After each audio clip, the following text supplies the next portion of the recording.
Making realistic paper flowers is now an easy and fun paper craft that you can do. I'm going to show you how to make dimensional paper roses using Mcgill's Paper Blossoms floral design tools. You'll learn how to transform flat paper punch-outs like these into realistic roses like these. The Mcgill's Paper Blossom punches make two styles of roses called garden rose and floral rose. Let me teach you how to make them. First, let's review the tools you'll need. Mcgill's Paper Blossoms punches provide the shapes that coordinate to create our beautiful roses. Mcgill's Paper Blossoms toolkit with 3 tools offers 6 different size stylus balls to mold and add details to shapes. Also, a straight reverse tweezers holds the petals and leaves comfortably as you assemble your flowers. Mcgill's craft molding mat with just the right amount of cushion to mold your punch shapes into petals and leaves. I'm sure you'll like the larger work area and non-skid surface too. Other supplies you'll need are a clear, quick-drying paper crafting glue that lets you set your petals, keep them upright and in position, and gives a strong bond when it dries.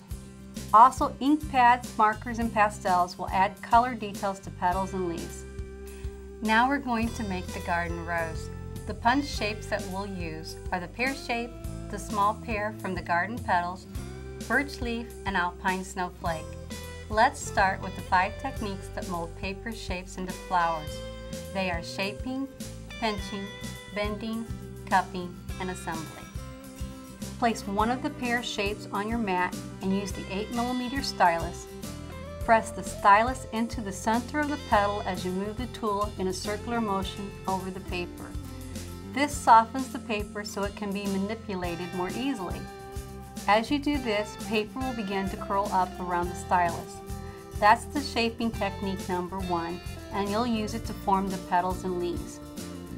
Now take the curved shape and turn it around. Center the reverse tweezers over the narrow end of the shape. With your thumb and index finger, gradually pinch the paper around the tweezers.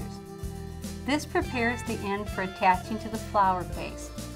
This is called pinching, and that's technique number 2. Next, hold the pinched end of the shape between finger and thumb. Use the tweezers to grasp the side of the shape and roll it back to form the natural curve of a petal. Repeat this on the other side. See how the petal's beginning to take shape? This is called bending, technique number 3. Let's put this aside for now and move on to cupping, which is technique number 4. Place an alpine snowflake shape on the mat and hold the 8mm stylus at a 90-degree angle to the paper. Press down and roll the stylus around in the center a bit to help it cup up.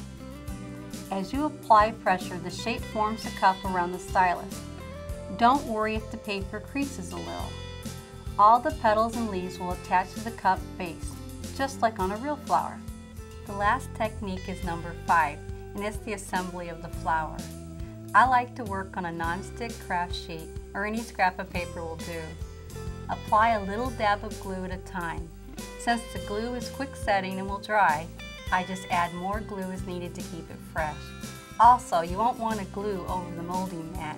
It needs to stay clean and dry. To finish our garden rose, I've already prepared 12 large pear shapes, 10 small pear shapes, and the alpine snowflake that have been shaped, pinched, and bent. Start with the cupped snowflake as the base. Dip the narrow end of the first 6 large pear shapes in glue and attach them to the snowflake arms. As we add the second set of 6 petals, offset them in between the first layer of petals. As you get close to the center, start to attach the small pear shapes, gluing them in the same way. To make the center of the rose, use the tweezers to tightly roll the last 2 petals and add them together before gluing them into the center. Our rose needs some leaves, so I'm going to punch 4 birch leaf shapes. Use the 8mm stylus to shape the leaves by pressing down with a circular motion as we did in technique number 1. Then use the 1mm stylus to add veining to each leaf. These little details make your flowers look so real. Now dip the end of each leaf into glue and attach them around the base of the flower to finish the assembly. There you have a garden rose.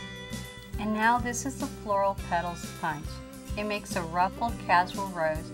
The punch has 4 graduated sized petals and I punched it 6 times. Then we'll use our techniques to shape, pinch, and bend all the petals. Now cup your base and assemble just as we did the garden rose.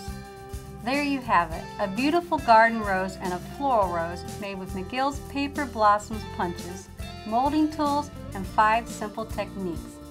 And look what I've created with these 2 different roses. This beautifully decorated gift box. Wouldn't you like to have this beautiful topiary at home? Decorating a picture frame makes it really special. Your cards will be keepers. Your creative possibilities are endless with Mcgill's Paper Blossoms floral design tools, and you'll enjoy the satisfaction of making your own custom flowers. You can review these techniques and see more project ideas at mcgillinc.com. Now you can create a whole garden of paper flowers with Mcgill's Paper Blossoms floral design tools. Just punch, shape, and assemble.